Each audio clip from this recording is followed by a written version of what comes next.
Hi, my name is Valeria Calderon, and I'm going to be talking about Adjuvant Sunitinib in high-risk renal cell carcinoma after nephrectomy. Definitions. Renal cell carcinoma, or RCC, is the most common kind of kidney cancer found in adults. RCC occurs when cancer cells start growing uncontrollably in the lining tubules of the kidney. RCC is a fast-growing cancer and often spreads to the lungs and surrounding organs. Sunitinib, a vascular endothelial growth factor pathway inhibitor, is an effective treatment for metastatic renal cell carcinoma.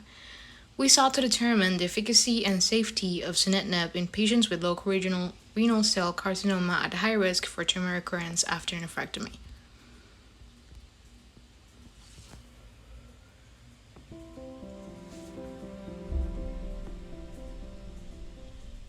Hi, my name is Dan Petrolak. I'm a professor of urology and medicine at the Smilow Cancer Center at Yale University. I talked today about the controversies in renal cell carcinoma, and we divided the talk into two different sections. First was the use of adjuvant TKIs in patients who have had high-risk renal cell carcinoma after surgery. And what we concluded was the fact that these drugs have toxicity issues. There are no trials that have shown a survival benefit for either sunitinib, pazopanib, or sorafenib in this particular setting. So I think that what we need are better ways to define which patients should use these drugs. Should it be high risk, although the studies have shown no benefit for the high risk patients. And I think that importantly, sunitinib has been approved in this particular line of therapy. I think it's important that the physician have an informed discussion with the patient regarding the appropriateness of administering these drugs. The second portion of the talk was reviewing a recent study from the New England Journal of Medicine where patients were randomized to receive either sunitinib alone or sunitinib plus nephrectomy. And in contrast to data that Dr. Bob Flanagan presented a number of years ago, when patients with metastatic disease were treated with interferon or interferon plus nephrectomy, there was an improvement in survival for those patients who received sunitinib alone. Now the question is whether this is applicable to all patients. The patients who had the best outcomes were those patients who were poor risk or intermediate risk. The question is whether this is applicable to those patients who are good risk, and we really don't know. The second question is, does this apply to immune therapy? We really don't have any good studies that have looked at nephrectomy prior to immune therapy for patients with metastatic disease.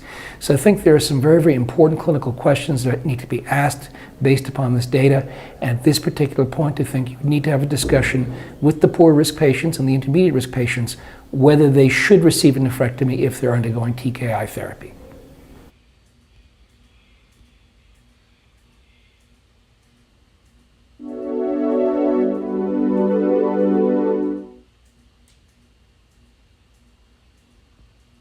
Renal cell carcinoma today is a field that's dramatically changing. We're making progress in advanced metastatic disease, but for patients with stage 3 disease, high risk for disease recurrence after surgery, there really hasn't been any breakthroughs until recently.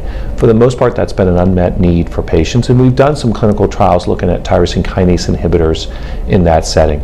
One study was positive. That was the STRAC study, which looked at the use of Sutent 50 milligrams, 4 weeks on, 2 weeks off for 1 year versus placebo in patients with high-risk disease, either T3 lesions or node-positive disease.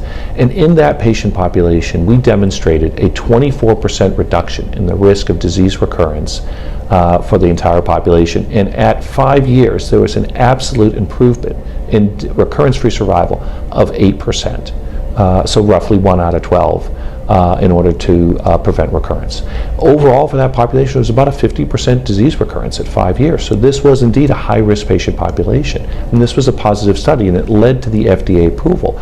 But it's interesting to us that in this context, there hasn't been a lot of use of sunitinib in this setting, and there's been some pushback regarding the results because of some other studies that were contemporary studies that didn't meet their primary endpoints. Applications in medicine. In this randomized double-blind phase 3 trial, we assigned 615 patients with regional, high-risk, clear cell renal cell carcinoma to receive either sunitinib 50 milligrams per day or placebo on a 4 weeks on, 2 weeks off schedule for 1 year or until disease recurrence, unacceptable toxicity, or consent withdrawal. The primary endpoint was disease-free survival according to blinded independent central review. Secondary endpoints included disease-free survival and safety.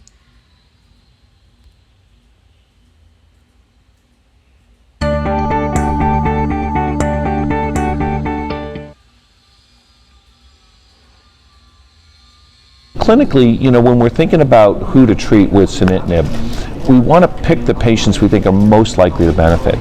By enriching for these highest risk patients, we can really focus even further on the patients most likely to benefit. So when I see a patient in my clinic who has node positive disease, or a patient that has T4 disease, or really high grade poor performance status disease, that's a patient I'm going to be more inclined to offer sunitinib to. Even if I think maybe medically they might be a little bit on the fence. They might be a little bit older, or they might have other issues. Can they really tolerate sunitinib for a year? I don't know. That's a patient I still want to have the conversation with, because there's even a greater risk of them recurring, and there's even a greater benefit associated with that adjuvant therapy.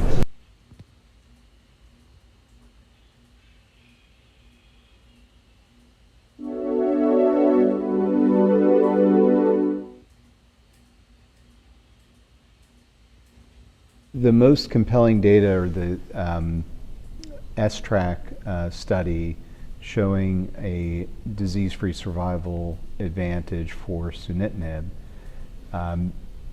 We have to take those results with a grain of salt, because there are other studies that do not show an advantage, and there are some real quality of life issues with sunitinib treatment compared to placebo. So it's not a slam dunk, but it is compelling and interesting. And something that we can pull out in people who are motivated to, prevent recurrence.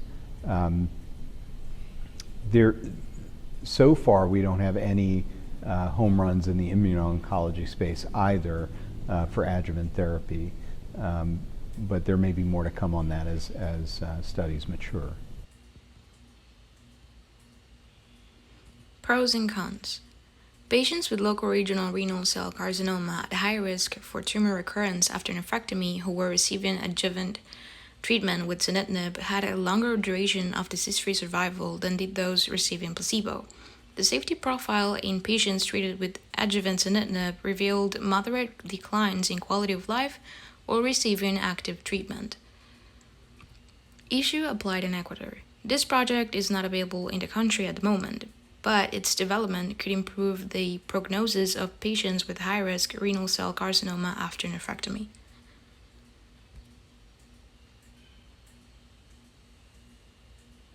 High-risk renal cell carcinoma, particularly patients with T3 or node-positive disease after nephrectomy, have roughly a 50-60% chance of disease recurrence within 5 years. This is an unmet need we've known for a long time.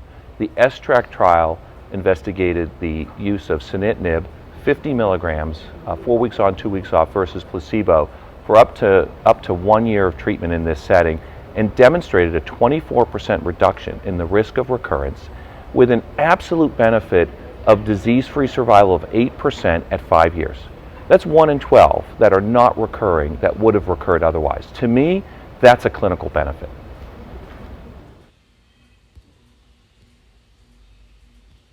Conclusions. Among patients with local regional clear cell renal cell carcinoma at high risk for tumor recurrence after nephrectomy, the median duration of disease-free survival was significantly longer in the sunitinib group than in the placebo group, at a cost of a higher rate of toxic events. Thank you.